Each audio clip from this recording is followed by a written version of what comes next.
Viewers, as we take you through, this is what we call stamping. I don't want to say it is the best practice he has done, much as he did the stamping, but ideally he would have done it from the ground up to around here.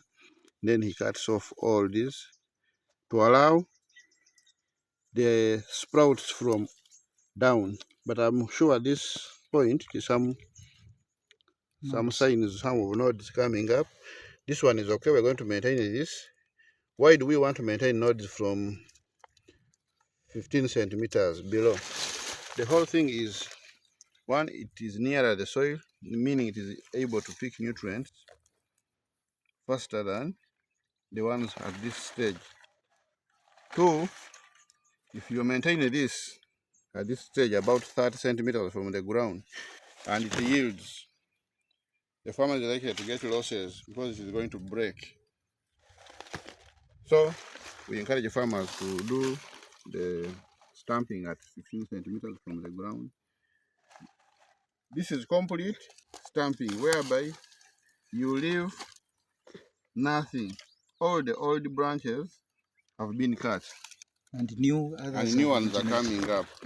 So we have farmers outside there who have failed to do the stamping because you want to continue harvesting year in, year out. But how much are you harvesting? How does your garden look like before stamping? Now you can see the beauty, the green of the stamped tree, and the management practices. It is even easier to manage, and the farmer is easier to decide which branches to leave on. Like we said, we have our theory, east to west. So even the bending, we shall do the bending east west to allow more of the shoots or internodes from this side. Why? Because we get photosynthesis early in the morning. So the sun is able to reach these areas and we are able to get food and even more nodes for the plant to survive. We have farmers who want to do the to do the harvesting year in, year out. So ideally, you stamp off some branches and leave one. This one continues to give you something to get, maybe school fees and other thing, or management to maintain your field. The other thing is, sometimes stamping is done during dry season, and the farmer doesn't have water to do the watering during dry season. So when you leave one branch, it continues to support this one. In terms of food, supporting nutrient, the uptake from the lowest to the highest point. Now when the rains come back, it picks up. The second advantage, now, since you continue harvesting on this, when you see flowers, by January here you'll see flowers. So when you see flowers here, you also stamp the other one down. Meaning you'll be harvesting on this same plan for that season. So the stamping, in other words, is done seasonally. Seasonally, depending on what the farmer needs. Like I said, farmers who have other sources of income says, even if I stamp in my field the whole year, let me stamp it, I miss coffee harvesting for 1 year, but the next year I get coffee, it will double. Now for this farmer who does this, if he has been getting 8 bags, he will continue getting 4 bags for around 2 years.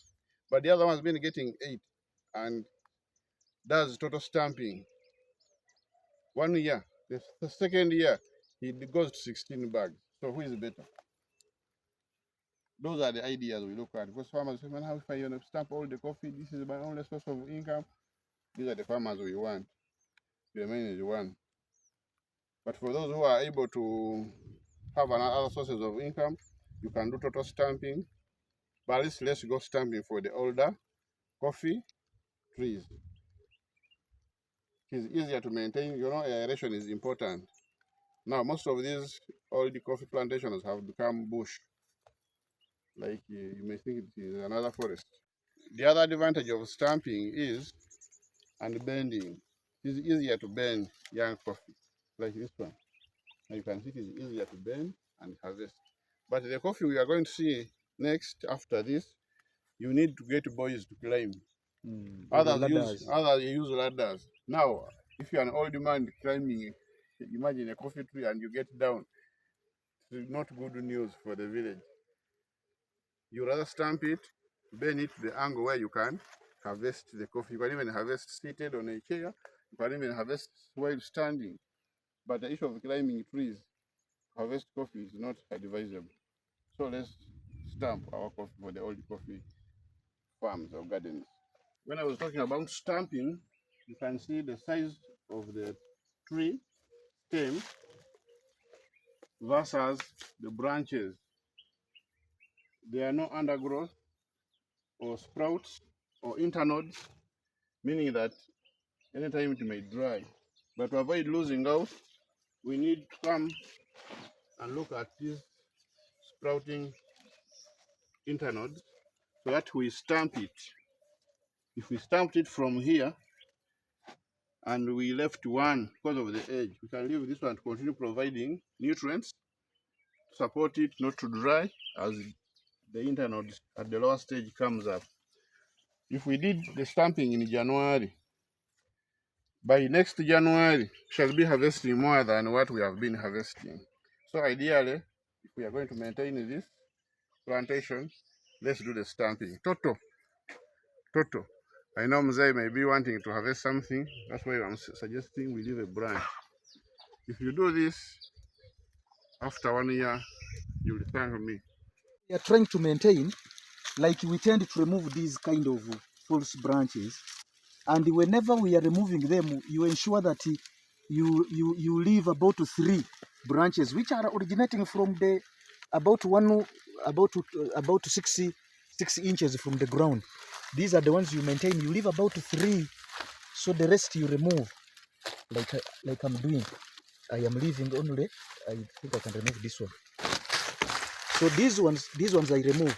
So these 3 are going to create another generation. Remember, the first generation is these 4 branches. So when I leave these 3, they create another generation.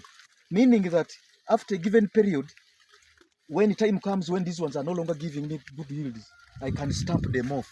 But when I stamp them off, I will have another generation which will maintain what we call sustainability in terms of yields and earnings. You understand? So this is how you maintain earnings, but meanwhile maintaining the what? The stamping of the plants. I mean of the branches which are no longer giving you the required quantity of berries. Yeah. So these ones, they consume nutrients for nothing. We refer to them as false what?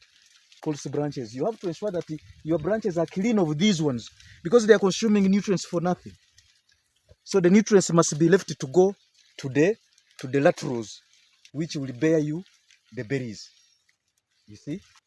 So these are some of the practices that we are putting in place. And also what I forgot to tell you, you can see there is some weeds down here. What we do, we tend to interplant this coffee with beans. I've just harvested beans from this coffee plantation. So whereas I'm waiting to earn from coffee, I also earn from the seasonal crops like beans and nuts. And they normally work together very well.